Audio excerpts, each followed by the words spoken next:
Hi, ಎಲ್ಲರಿಗೂ ನಮಸ್ಕಾರ. ಇವತ್ತಿನ ವಿಡಿಯೋ ಏನಂದ್ರೆ, I am starting my YouTube channel.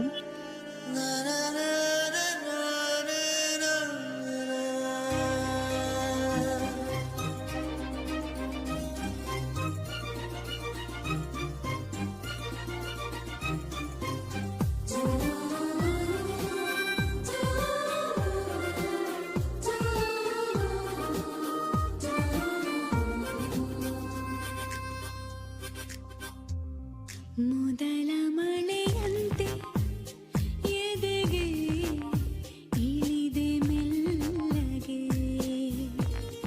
ಮೊದಲ ಕನಸಂತೆ ಒಲವೇ ಒಲಿದೆ ಒಮ್ಮೆಗೆ,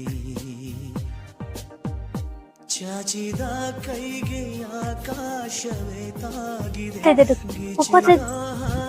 ನನ್ನ ಯೂಟ್ಯೂಬ್ ಚಾನಲ್ ಅಲ್ಲಿ ಏನೇನಿರುತ್ತೆ ಅಂದ್ರೆ, ನನ್ನ ಮಗನ ಜೊತೆ ಹೇಗೆ ತರಲೆ ಇರುತ್ತೆ, ನನ್ನ ಹಸ್ಬೆಂಡ್ ಕ್ಯಾಮ್ರಾ ಇಟ್ಕೊಂಡಿದ್ದಾರೆ, ಅವ್ರ ಜೊತೆ ಸ್ವಲ್ಪ ವಿಡಿಯೋಸ್ ಇರುತ್ತೆ. ಆ್ಯಂಡ್ ನನ್ನ ಲೈಫ್ ಸ್ಟೈಲ್ ಬಗ್ಗೆ ಆಗ್ಬೋದು, ನನ್ನ ಮೇಕಪ್ ಬಗ್ಗೆ ಆಗ್ಬೋದು, ಡ್ರೆಸ್ ಸ್ಟೈಲ್ ಬಗ್ಗೆ ಆಗ್ಬೋದು, ನನ್ನ ಸ್ಟುಡಿಯೋದಲ್ಲಿ ಹೇಗೆ ಕಸ್ಟಮರ್ ಅಟೆಂಡ್ ಮಾಡ್ತೀನಿ, ಹೇಗೆ ನನ್ನ ಮಗನ ಮ್ಯಾನೇಜ್ ಮಾಡ್ತೀನಿ, ಆಮೇಲೆ ಸ್ವಲ್ಪ ಕುಕಿಂಗ್ ವ್ಲಾಗ್ಸ್ ಮಾಡೋಣ ಅನ್ಕೊಂಡಿದ್ದೀನಿ. ಡಯಟ್ಸ್ ಕುಕ್ಸ್ ಆಗ್ಬೋದು, ಆಮೇಲೆ ಹೌ ಫ್ಯಾಬ್ರಿಕ್ಸ್ ಎಲ್ಲ ತರ್ತೀನಿ, ಹೌ ನಾನು ಮ್ಯಾನೇಜ್ ಮಾಡ್ತೀನಿ, ಲೈಫ್ ಸ್ಟೈಲ್ ಹೇಗೆ ನನ್ನ ಲೈಫ್ ಸ್ಟೈಲ್ ಇರುತ್ತೆ, ಆ ಥರ ಎಲ್ಲ ಕಂಟೆಂಟ್ಸ್ ಕೊಡ್ತಾ ಇರ್ತೀನಿ. ಸೊ ಪ್ಲೀಸ್ ಫಾಲೋ ಮಾಡ್ಕೊಳ್ಳಿ, ಸಬ್ಸ್ಕ್ರೈಬ್ ಮಾಡಿ, ನನ್ನ ಯೂಟ್ಯೂಬ್ ಚಾನಲ್ನ ಸಪೋರ್ಟ್ ಮಾಡಿ. Thank you. Lots of